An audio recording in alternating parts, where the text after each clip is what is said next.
Le message de Martin Luther King est pour moi un message qui est toujours d'actualité.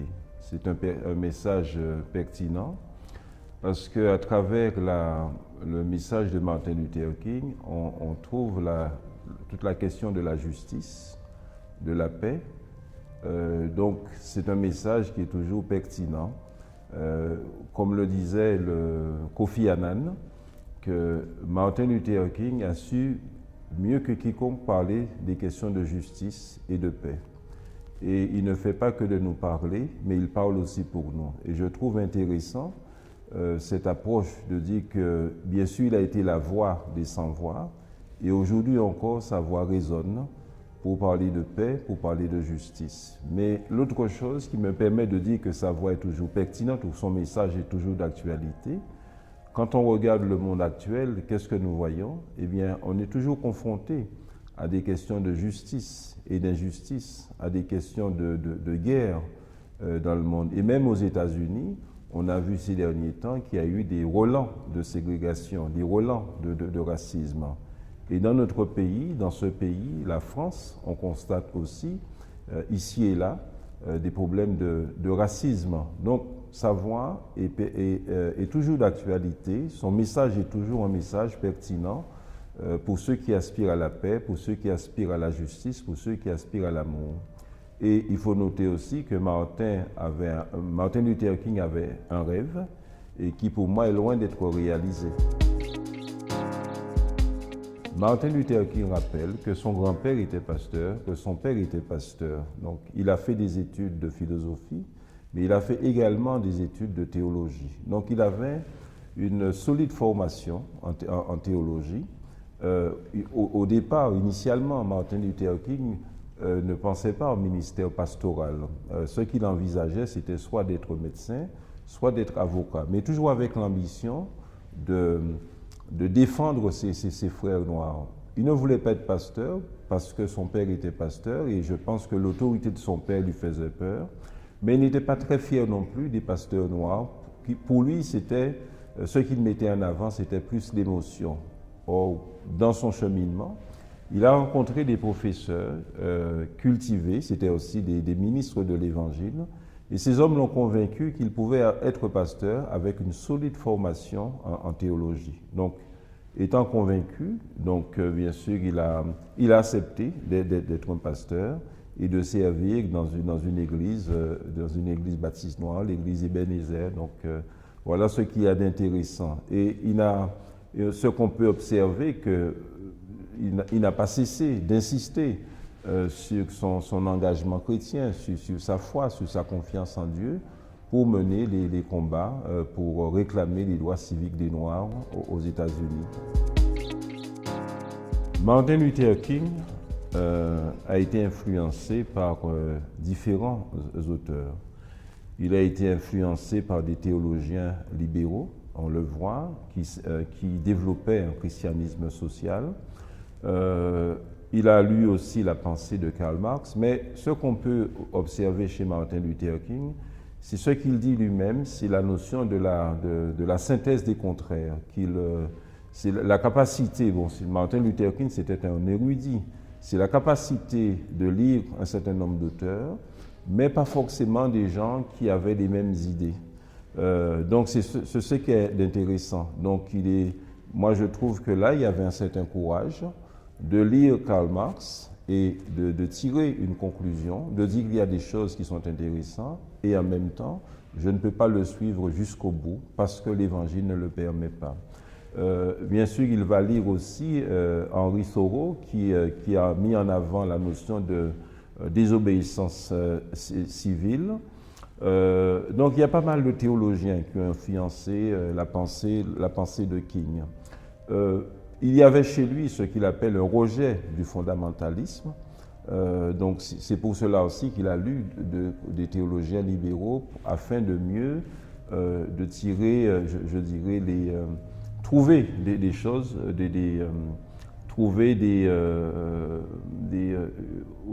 tirer des leçons de ces lectures pour pouvoir mieux étayer son message et mener son combat.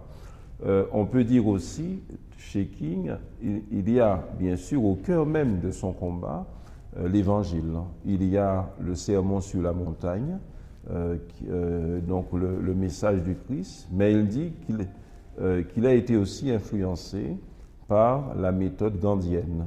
Gandhi, nous le savons, il a mené un combat, il a mené une action donc, contre l'occupation britannique. Et King voit là des choses intéressantes pour le combat qu'il va mener. Et d'ailleurs, il se rendra en Inde. Mais ce qui est intéressant, c'est que Gandhi lui-même, il a été influencé par le sermon sur la montagne en lisant Tolstoï.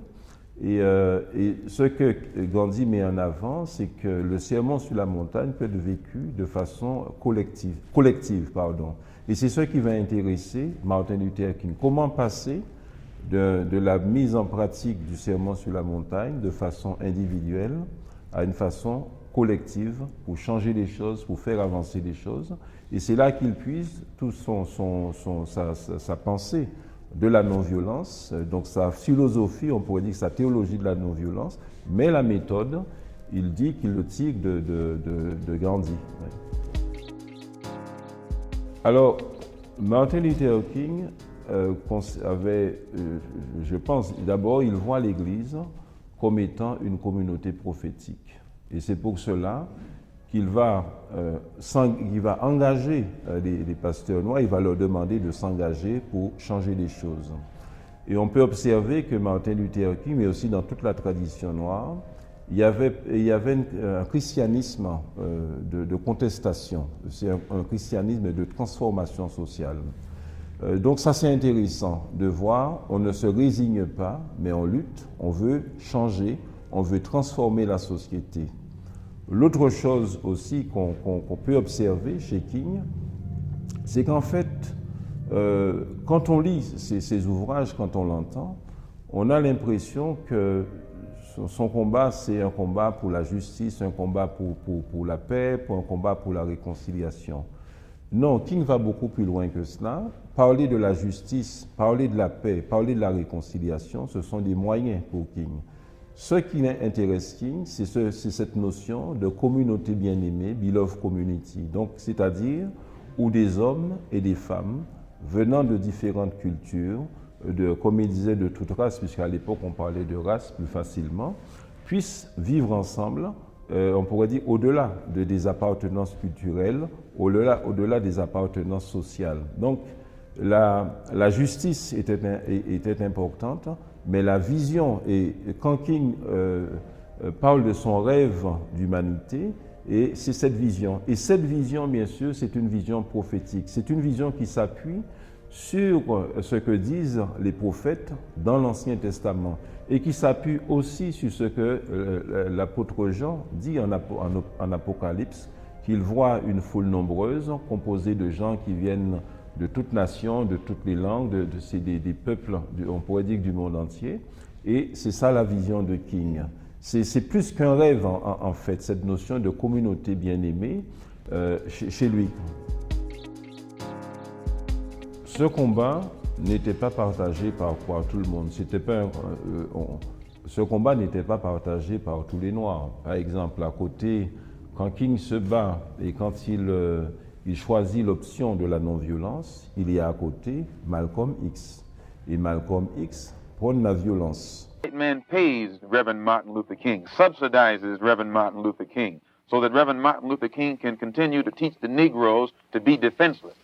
Ce qu'il faut observer dans le choix de King, parce que dans le choix de King, il analyse, il connaît bien l'histoire de l'esclavage, il connaît bien l'histoire des luttes de ses frères, de ceux qui l'ont précédé. Il connaît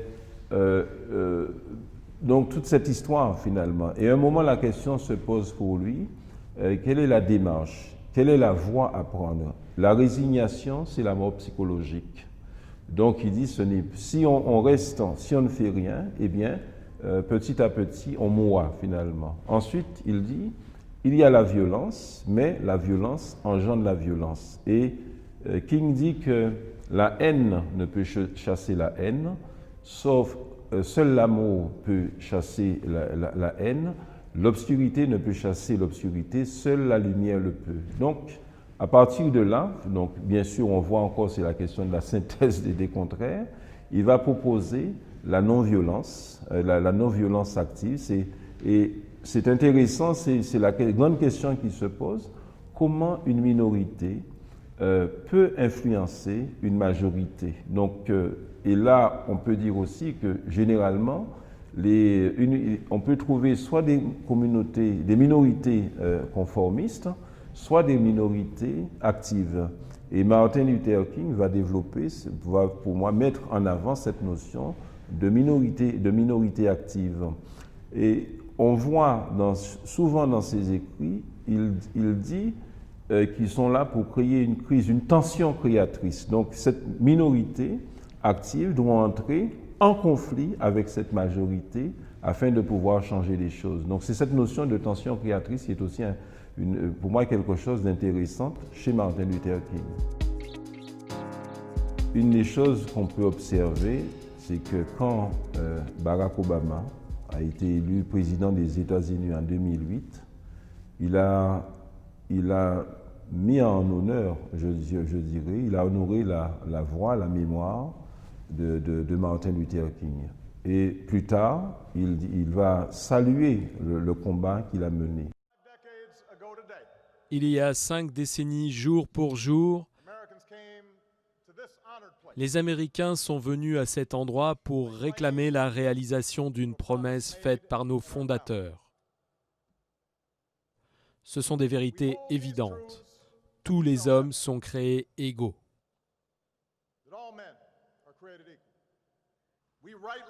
Nous nous souvenons du grand discours du Dr King ce jour-là.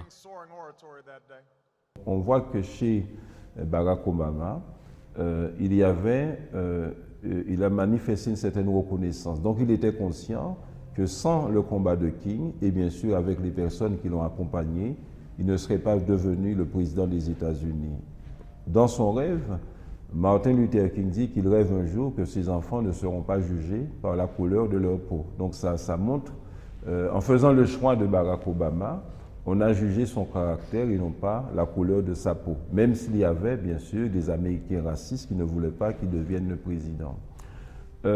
Donc ça c'est intéressant de le constater. Et puis il y a par exemple en Afrique du Sud, il y a tout le combat mené par Nelson Mandela et Desmond Tutu, et sans cesse Desmond Tutu revient sur une phrase de Martin Luther King.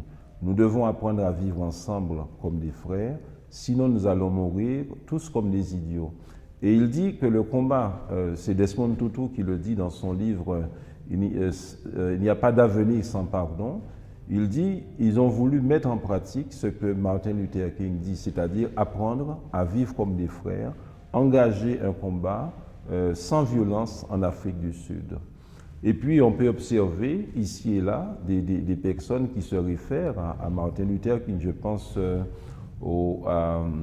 à ce prêtre catholique qui est à Madagascar, Pedro, qui fait un travail extraordinaire pour aider les Malgaches pauvres à construire des maisons. Mais dans ses écrits, il revient aussi sur la pensée de Martin Luther King. Donc on peut dire que Martin Luther King a amené beaucoup de changements aux États-Unis. Il est mort à 39 ans et c'est considérable ce qu'il a fait étant jeune. Bien sûr, tout n'a pas changé aux États-Unis. Il y a cet héritage, dont je l'ai mentionné, des personnes qui se lèvent, mais son rêve est loin d'être réalisé. Par exemple, quand on dit que Barack Obama, je viens de le dire, a été élu président des États-Unis, c'est un aspect du rêve de King, que quelqu'un ne soit pas jugé par la couleur de sa peau, mais son rêve, sa vision, c'est cette notion de communauté bien-aimée où les gens peuvent vivre ensemble. Cette vision, c'était un rêve d'humanité.